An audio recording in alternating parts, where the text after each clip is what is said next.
Smisha Melissa Kniacha, Sana Bereka Hami, Agus Felche Ellen Cape Breton, Agus Gu Alabanua Kutchach.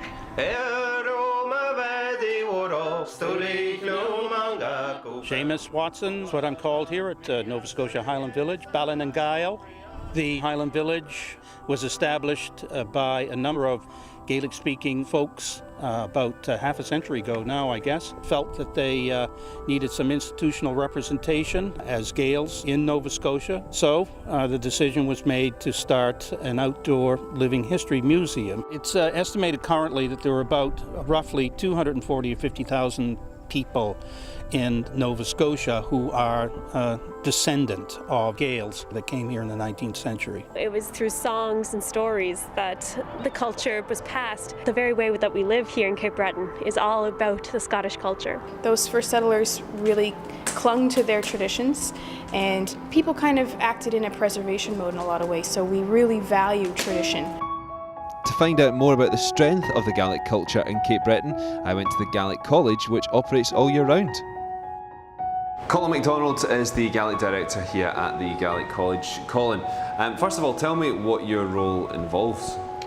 My job involves overseeing the all Gaelic programming here at the college. We do have accredited courses that you can earn college credit for. So you fill up your day very much like a school day, 9 to 3. Our biggest time is the summer. We have youth weeks, a family week, adult weeks. We teach all ages. Who comes to the college and who's really interested in learning the language? We have a lot of locals that come who want to reconnect with the language their parents grew up with and their grandparents. It's really nice to see them get to use them in class. It's very gratifying for them. My name's Melissa Nicholson and I am studying to be a Gaelic teacher. It's very alive, you just have to know where to look for it. We use it a lot, of course, in tourism, but it's in the homes as well, being spoken between friends.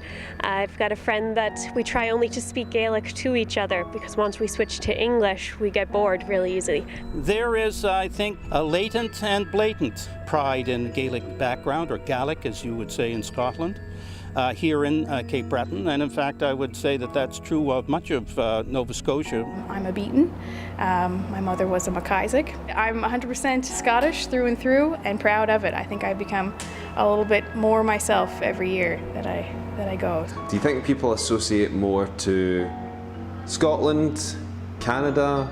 For me personally, I guess I would think of myself as a Cape Bretoner first and a Gael second, which is basically just a Gaelic speaking person. So I didn't grow up in Scotland, but that's the Enchown Dewey, the old land. I've spent some time in the Outer Hebrides, and it's remarkable, I find, how very similar it is as far as the people and their mannerisms and their behavior and even the look of them. It feels very, very connected. It feels very homey.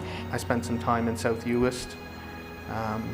Those people, you could just feel it, and it's the same with Nova Scotia. To speak personally, it's a part of my identity. It's something that we value, and we hold it very close to our hearts. It's part of the people, that very much their value system. So it makes sense that we try and keep it going.